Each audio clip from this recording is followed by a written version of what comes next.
Hello, everybody. Welcome to Pitch It, Waypoint's discount game show where we bring on three guests who are passionate about certain IPs. They can pitch things like TV shows, comics, movies, even video games. But we have certain guidelines they have to follow, most of the time, because that's Austin stuff. Today, I'm your host, Alec Bobko, and we're going to be doing things a little different today. Today, joining me, we have Brett and Josh from Waypoint. Howdy. Hello. And joining us, very thankful, by the way, he joined very last second, Oh my god. Brandon from Aces Wild Podcast. Thanks for having me, man. Thanks Yeah. for hopping on. Yes. Yeah, we really appreciate it. Yeah. Yeah, I crunched this together in about an hour. We'll see how it goes. Nice. That was good. All right, before we get going, I want to introduce you guys to a little person I know called Mr. Hypeman. Mr. I mean- Hyman. Uh-oh. Let's go. Let's go. All right. So- Vipers. Hype. Josh, you have a very interesting pitch you told us about before. So why don't you get us started there? All right. So, these movies, the Star Wars movies come out and they come out at varying degrees of quality and they're always patched up by extra content.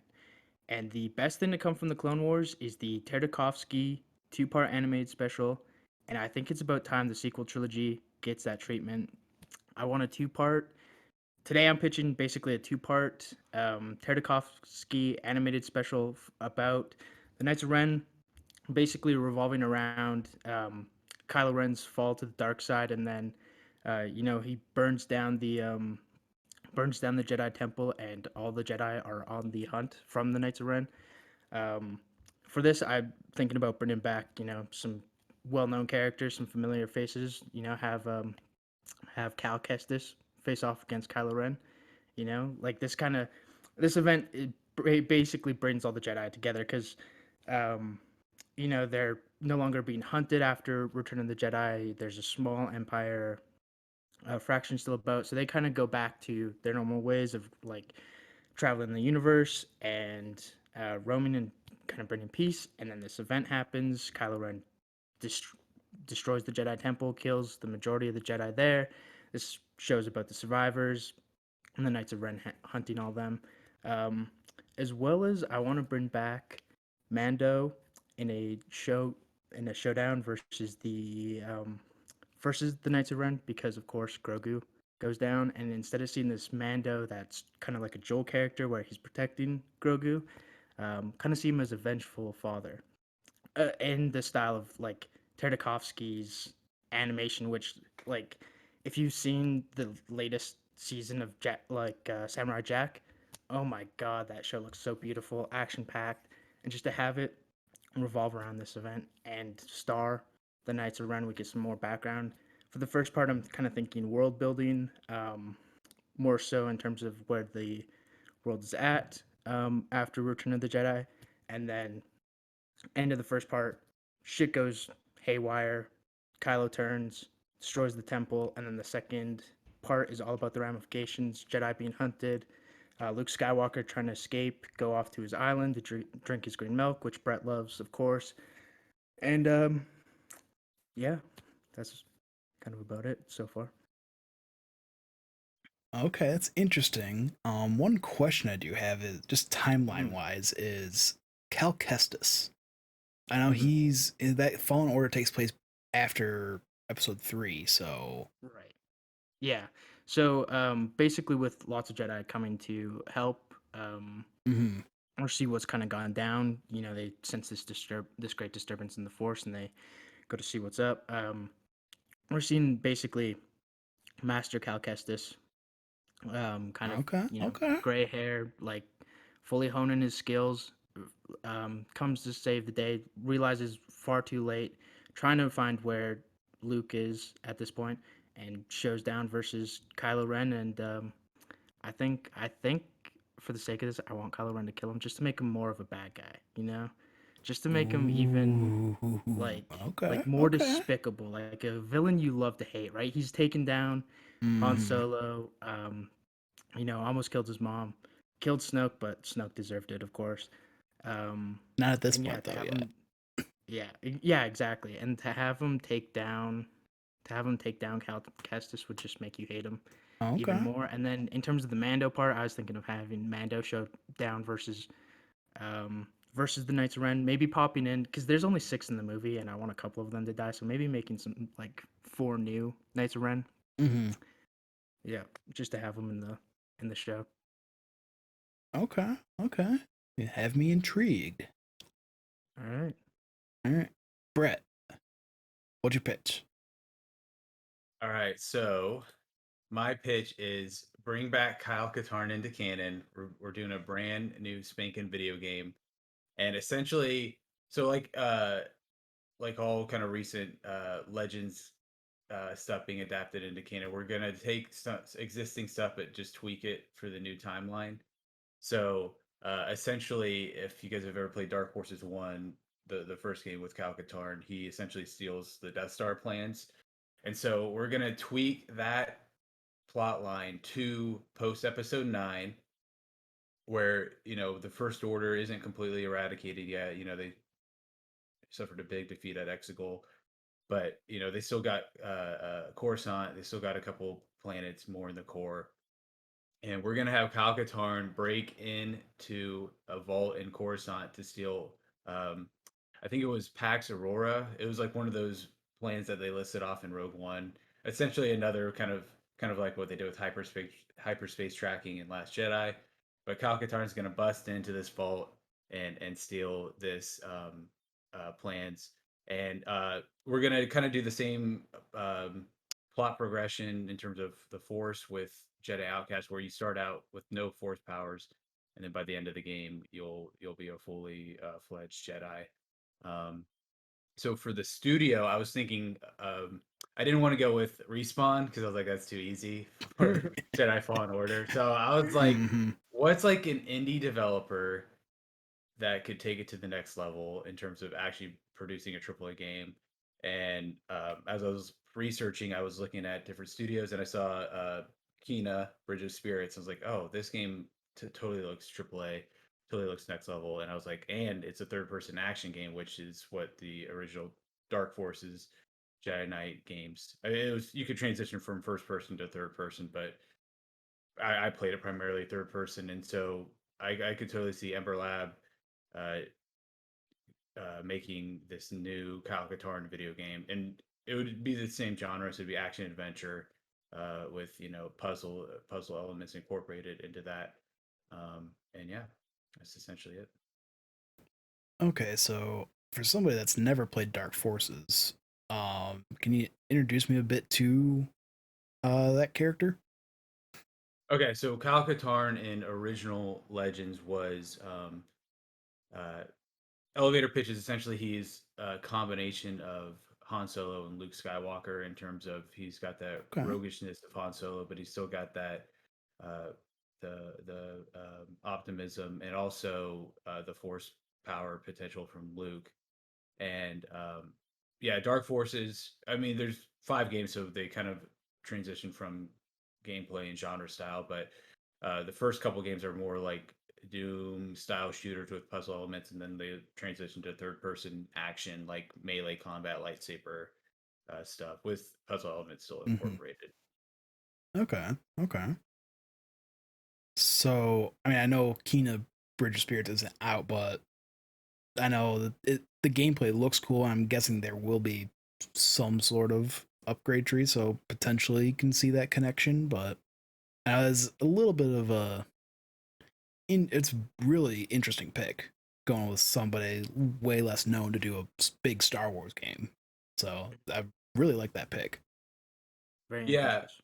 yeah, because like throughout the history of LucasArts, they've definitely had like Raven Software, who made Jedi Outcast, originally Mm-hmm. was a super small developer before they started making Star Wars games, and then getting incorporated into making Call of Duty. So there is some history, literally, with the studio that made those games as well, with Okay. licensing out. Yeah. Alrighty. All right. And Brandon, last but not least. Okay, so again, I had 1 hour to do this. I'm showing up on late notice. So there's gonna be some holes in this, okay? But we're gonna All have some right. fun with it. We're here for it. Okay. So I think the best Star Wars movie to come out since pretty much Empire Strikes Back probably was Rogue One. And I think the reason Rogue One was so cool is because it treated Star Wars as a sandbox to do other genres of movies instead of treating Star Wars as its own genre. So they did a war movie set in Star Wars. I want to do a heist movie set in Star Wars. I want to do Ocean's 11 in space. It's a Lando Calrissian movie. Here's what's going on. It's a couple years after Solo. Lando is like reeling from the loss of the Millennium Falcon. He's lost a lot of money and he's mostly lost a lot of respect. So he's going to put together a huge scheme to get a bunch of money and just have himself set for the rest of his life and to be known as like the best thief in the galaxy, right? So what he's going to do is he's going to host a massive gambling tournament for Sabak on Canto Bight, the big casino Let's planet. go. But he's going to make a lot of money doing the gambling tournament in general because he's going to be playing in it and he's also going to be collecting, a fee for everybody who enters. But he knows that it's going to attract a lot of shady characters. One particular black market dealer he knows is a huge gambling addict. He's going to be showing up there and he's going to be making a deal on Canto Bight during the tournament. So they're going to be stealing what he's planning on selling while the tournament's going on. So he's got to put together a crew. He's obviously got Lobot, his trusty companion. I want. Has anybody here seen Barry on HBO? Mhm. Yeah. Okay. Anthony Kerrigan, the guy who plays NoHo Hank, the bald guy, he's gonna be Lobot. I like that guy. He's also we're gonna get DJ the Slicer from Last Jedi. Um, that's Benicio del Toro's character. He's gonna be like a teenager around this time, but it's just we're gonna tie stuff in. Everybody likes when you do that. So they don't know who's gonna be the buyer for the item. They don't know what the item is, but the tournament's going. Han Solo, he's doing a bunch of small scams on the side. Not Han Solo, Lando. He's doing a bunch of small scams on the side, making a lot of money and stuff. Finally, the dealer gets there. The deal's getting ready. The buyer shows up. The buyer is Boba Fett. But they know Boba Fett doesn't have the cash to be buying this amount of stuff, which means he has to be there for somebody. They know that Boba works for Jabba the Hutt all the time, so that's probably what's going down. They're going to be stealing from Jabba the Hutt. What are they stealing?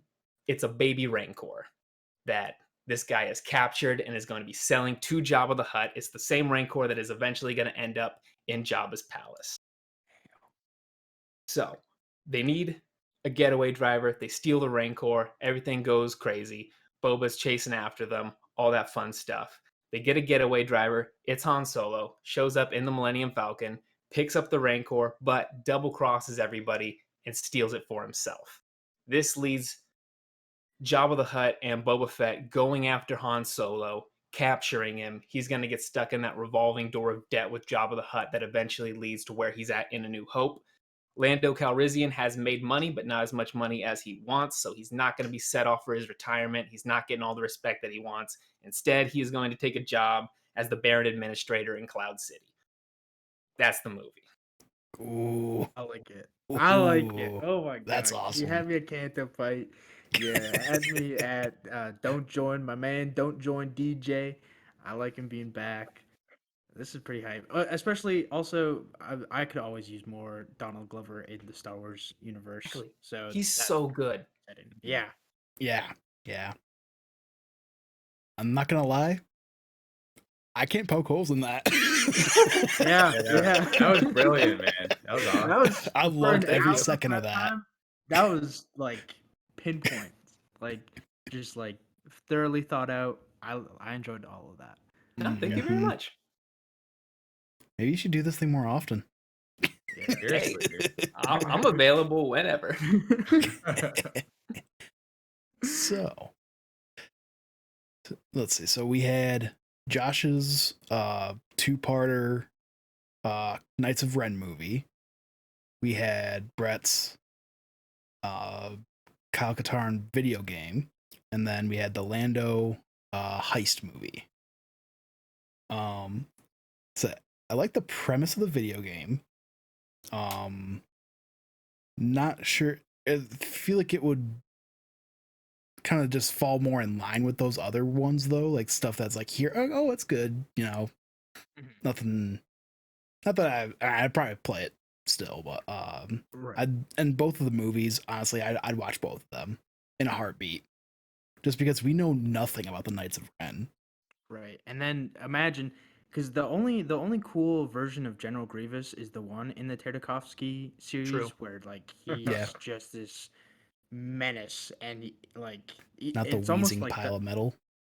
exactly. He's almost like when he's fighting all those Jedis, it's almost like he's it's like this horror um part of Star Wars that we've never seen before. And then in the newest season of Samurai Jack, they have like he's on the run versus 5 deadly assassins, and and they're just fighting him, and he's like they're just taking him down, and he's getting his ass whooped, and that's kind of where this like seeing that was where this pitch of mine kind of started from. I like the idea of a Jedi on the Mm-hmm. run versus the Knights of Ren, and them just like slowly taking him down and fighting him Mm-hmm. and destroying him. Plus, we need more. We need more sequel content. You know. Yeah, and I know you kind of went over this, but you said that basically you're kind of made the assumption that, or I guess not the assumption because we did see spoilers for season 2 of Mando. Luke take Grogu, so guess we don't need to make the assumption anymore that Luke's training him at Mm. um wherever Kylo eventually is. Yeah, I So, thought that like seeing Mandalorian season 2, I thought that would be a very heartbreaking way for Grogu to go out and finish his story, and then mm-hmm. within the Oh, for first part, sure. because the way the Clone Wars animated special was broken up in 2 parts. So like the first part, I was thinking we do character building. We see Han Solo do some jobs. Um, Post Return of the Jedi and give his son to Luke Skywalker, as well as Ray maybe leading a small resistance group on Jakku for um, some First Order troops going down to salvage what was left of the Battle of Jakku, as well as see where Mandalore is at and get the setup for Din Djarin to have him, and then find out about Grogu and go on this vengeful quest, all in the style of the Clone Wars animated Mm-hmm. series, like the OG Clone Wars, and with the dark saber, go on this just revenge quest. Oh, Cool. That's that's cool. awesome. That's awesome. Brett, what kind of length were you thinking for the game? I was thinking like a 12-hour campaign. Okay. Right. It's typically Mm-hmm. how in line the old games were, and then also too the those older games are famous for their multiplayer components, so you could Mm-hmm. totally include a multiplayer component. Selling skins, microtransactions, Oh, big bucks yeah, coming your yeah. way. Damn, maybe EA should be taking this one. Yeah. And what would that multiplayer be? Would it be more like a Battlefront kind of style or So typically, how it would probably just be what the old games had was just team deathmatch, free for all, like capture the flag, objective based game mm-hmm. types, um, and all that too. Yeah, Okay, so like like lightsabers, will they have like blasters? Like yeah, what yeah, kind of gameplay I guess is yeah. You could rotate with whatever you want. There are certain matchups where, like, if you see someone with a lightsaber, you probably don't want to shoot them because they'll block it. So but rockets are harder to, you can't block a rocket. So there's different mm-hmm. like rock paper scissors kind of meta of how to counter Gotcha. certain things. Yeah. Okay, and did you have like any kind of I guess a twist kind of in mind for the game or Twist. Hmm.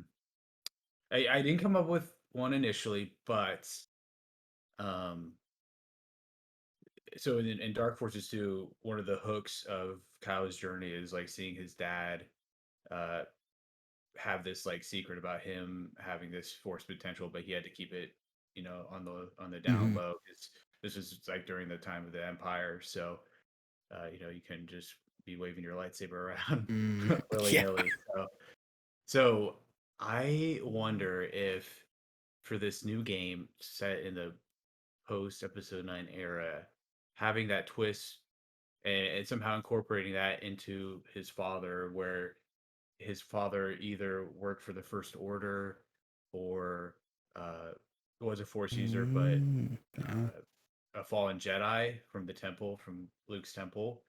Like Mhm. he made, like he was out on a blue milk run and then came back and it was all all blown up and yeah. So there's definitely something with that connection that you could easily twist into something that would Mhm. shock the player, for especially for older players too, from the Legends games, since Mhm. Yeah. that role was so different. Okay. Okay. Got me a bit more intrigued by that. And Brandon, I'm not again. I can't really poke holes. Like I love me a good heist movie. Like Fast Five is my favorite Fast and Furious movie, and I loved every second of that. Like going back to, well, first of all, getting Childish Gambino back to play Oh, you have to. Mhm. Lando. Like, come on, we gotta get more of him. I mean, Mhm. aren't La- wait. Lando's the best. Lando's like probably my favorite Star Wars character ever. Mm-hmm. He's up there for sure. We need more of a crew though. We need Yeah, I what guess was that. the what was the Yeah, one more character? of the crew. I guess I know that's not His reaction. necessarily. I mean, I guess okay. The crew definitely is important for a heist movie. So I know you had Han being the getaway driver, but do you had any Yeah, and I other? would like Han Solo to not really show up until about like the Mhm. maybe the second act break into the third act. Han Mhm. Solo will be there. I kind of thought you would have couple people from the original trilogy. You have Han, you have Lando, obviously, and Boba Fett showing up. You Yep. get one person from the sequel trilogy, which will be DJ the Slicer, and then I would like to come up with somebody to bring in for the from the prequels. That's kind of hard to do, Yeah. surprisingly, thinking Yeah. about it. It Maybe just was. have some cameos from like who was that diner guy that Oh, what's his name? He's got a weird name. I can never remember what it Rex. is. Rex. Rex. Yes. Rex. Yeah. That sounds right. If you wanted to get real deep cut, I can't. I don't think that. Remember in the Clone Wars, Obi-Wan like takes that dude's identity, who's a bounty hunter, and like scans his face and like looks like this If he's like bounty hunter. bald.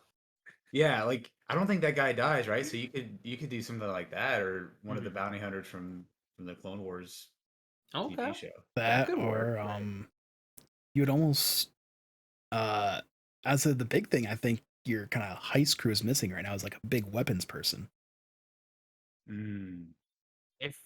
And if this is set before Rogue One, you could do who's that big gun guy?